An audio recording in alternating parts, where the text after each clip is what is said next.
Hi guys, I'll be walking you through how to complete lesson 1 of this week. If you get stuck, just reach out to me. You can email me or message me to sign up for office hours. So this lesson has 2 parts that are required and then 1 optional extension. It's really great practice, so I recommend that you try it. But if you need to skip it, you can. This week's objective is that you'll be able to differentiate between genotype and phenotype, recessive and dominant alleles, and homozygous and heterozygous alleles. Here are some key points from last lesson. Please review this before you begin. Okay, so step 1 is to review some key vocab that you should be familiar with. So what you're going to do is you're going to open up the Unit 3 vocab tracker. Maybe you have your own copy of it, that's totally fine. But what I want you to do is read through all of the new vocab words and make sure that you can explain them in your own words. So you can either click here, you can look at these screenshots from the vocab tracker, whatever you prefer to do. But please make note that there are new words, and also that in purple is the translation for every definition.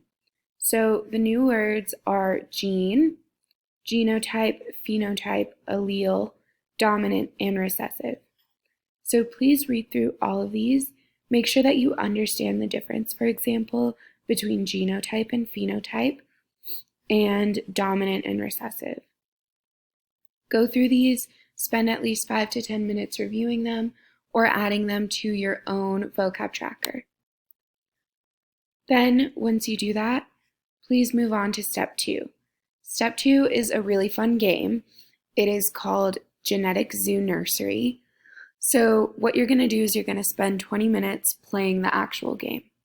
So the first thing you're going to do is you're going to click on this link. It's going to ask you to log in. So I want you to click on Student. The next step is to click Play Teacher Assignments, Sign Up, and sign in with your Google account, and then enter the teacher code. So you're going to play teacher assignments. You're going to enter my teacher code, which is Chavar12, and then you'll see right away the Genetic Zoo game.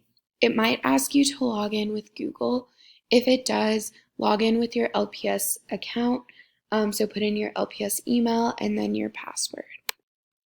Once you click on this, it will open up the game. It is super fun, and it's a great way to practice all of these new words that we're learning. It might take a second to load, but then you'll see this adorable little robot named Lark, and he will walk you through how to start the game. So the first step is to create your little avatar. It is so much fun, and then you can start playing the game. I won't continue to play it because I don't want to give you guys any spoilers. After that, you can move on to the optional extension questions. So if you skip this, you can click here or just scroll down to the last step. But if you skip it and you do everything else, you'll get a 90. But if you decide to try this, you will get a 100. So what you're going to do is you're going to answer these questions by typing your answer here. These are some challenge questions just to get you practicing our new vocab. The answer key is down here, so what you can do is you can use your mouse to highlight this and it will reveal the answers. Then you'll fill out these reflection questions. What did you get right? What did you get wrong? Are you still confused after you see the answers? Then all you have to do is check your work and submit your assignment, and that's all. See you guys in class.